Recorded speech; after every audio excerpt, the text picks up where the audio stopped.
মানে ত্রিস্তর পঞ্চায়েত হচ্ছে একেবারে কাছের সরকার, মানুষের ঘরের সরকার। ত্রিস্তর পঞ্চায়েতের মাধ্যমে বিশেষভাবে যারা পিছিয়ে পড়া মানুষ, একেবারে মানে ডাউন ট্রোডেন পিপল যাদেরকে বলা হয়, তাদের কাছের সবসময় সরকারটাই হচ্ছে পঞ্চায়েত। ত্রিস্তর পঞ্চায়েতকে আমরা অত্যন্ত গুরুত্ব সহকারে নিচ্ছি। শুধু আমাদের সেখানে দল যেমন দলের কার্যকর্তাদের প্রাধান্য থাকবে, পাশাপাশি স্থানীয়ভাবে যাদের ভাবমূর্তি নিষ্কলঙ্ক এবং যাদেরকে দিয়ে সমাজের কাজ হবে, ওই পঞ্চায়েতের মানুষের কাজ হবে, সবকিছু প্রাধান্য রেখে আমরা পঞ্চায়েত গঠন করার পক্ষে। এবার তো আমরা ত্রিস্তর পঞ্চায়েতের অধিকাংশ কাজ হয়ে গেছে এবং আমরা যেটা লেফ্রন্টের সময় আমরা দেখতে পেতাম, লেফ্রন্টের 25 বছরে আমরা দেখতে পেতাম যে সেখানে তারা একদম পলিটিক্যাল, মানে তাদের রাজনৈতিক, তাদের পার্টির লোক ছাড়া যেভাবে মানুষকে ডিপ্রাইভ করেছে গরিব বংশের মানুষকে, কিন্তু বিগত দিনে আমাদের ভারতীয় জনতা পার্টি সরকার আসার পর সেখানে কিন্তু একজন লোকও বলতে পারবে না। কারণ প্রথমত হচ্ছে সরাসরি এই যে জনধন যোজনার মাধ্যমে প্রত্যেকের ব্যাংক অ্যাকাউন্ট আছে এবং প্রত্যেকের কাছে তার বেনিফিশিয়ারির কাছে সেই তার সমস্ত কিছু চলে যাচ্ছে। সেখানে করাপশন নেই, পঞ্চায়েত স্তরে করাপশন অনেক কমে গেছে, কারণ ডাইরেক্ট সেখানে তাদের অ্যাকাউন্টে সমস্ত অর্থ চলে যাচ্ছে, বেনিফিশিয়ারিদের অ্যাকাউন্টে চলে যাচ্ছে।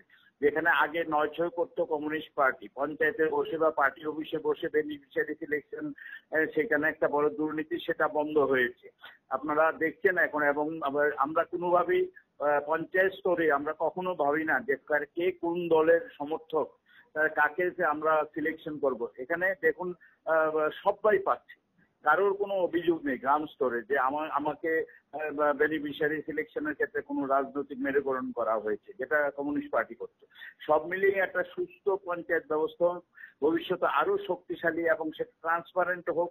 যদি কোথাও কোনো ত্রুটি বিচ্যুতি থেকে থাকে, কোথাও কারোর বিরুদ্ধে কোনো অভিযোগ থাকে, সেগুলো আমরা দলীয় স্তরে বিচার বিশ্লেষণ করে সেক্ষেত্রে আমরা আমাদের প্রার্থী চয়ন থেকে শুরু করে সবকিছু আমরা সঠিকভাবে যাতে করা যায়, তার জন্য আমাদের মাননীয় মুখ্যমন্ত্রীর উপস্থিতিতে, মাননীয় সংগঠন মন্ত্রী রবীন্দ্র রাজুজি, মাননীয় সভাপতি রাজীব ভট্টাচার্যজি উপস্থিতিতে আমাদের প্রদেশ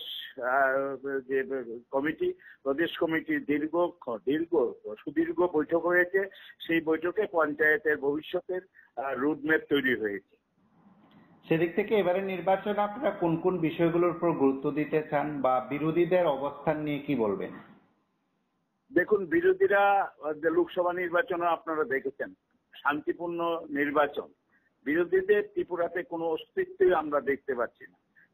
আমরা শক্তিশালী বিরোধী থাকুক, গঠনমূলক বিরোধিতা করুক, এটা গণতন্ত্রের পক্ষে অত্যন্ত স্বাস্থ্যকর। তা আমরা তো কিন্তু এখানে তো বিরোধীদের কোনো মাঠে কোনো বক্তব্যই নেই, আমরা দেখতেও পাইনি, নির্বাচনে মানুষ বিরোধীদের খুঁজেই পায়নি। সুতরাং ত্রিপুরায় আমাদের মুখ্যমন্ত্রী ডক্টর মানিক সাহার নেতৃত্বে যে সরকার চলছে এবং আমাদের সর্বভারতীয় নেতৃত্ব, বিশেষ করে প্রধানমন্ত্রী নরেন্দ্র ভাই দামোদর দাস মোদী যেভাবে দুহাত ভরে ত্রিপুরাকে সাহায্য করছেন, সেখানে ত্রিপুরার মানুষ খুশি।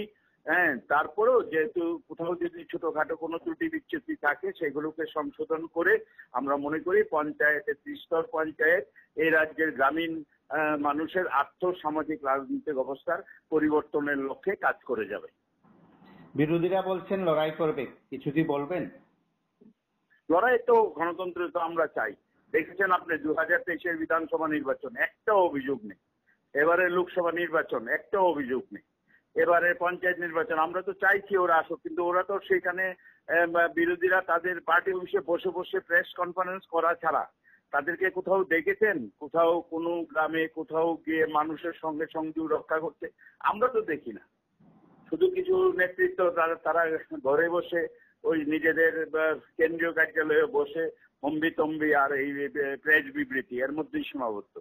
সুতরাং আমরা তো দেখছি বিরোধীরা যদি কাজ করে, মানুষের জন্য লড়াই করে, মানুষের হয়ে কথা বলে, আমাদের ত্রুটি বিচ্যুতি তুলে ধরে, তাহলে তো মঙ্গল, তাহলে তো ভালো হবে, রাজ্যের মঙ্গল, মানুষের মঙ্গল হবে। কিন্তু ওদেরকে তো সেই ভূমিকায়, বিরোধী ভূমিকায় আমরা পাচ্ছি না। অবশ্যই, অসংখ্য ধন্যবাদ আপনাকে।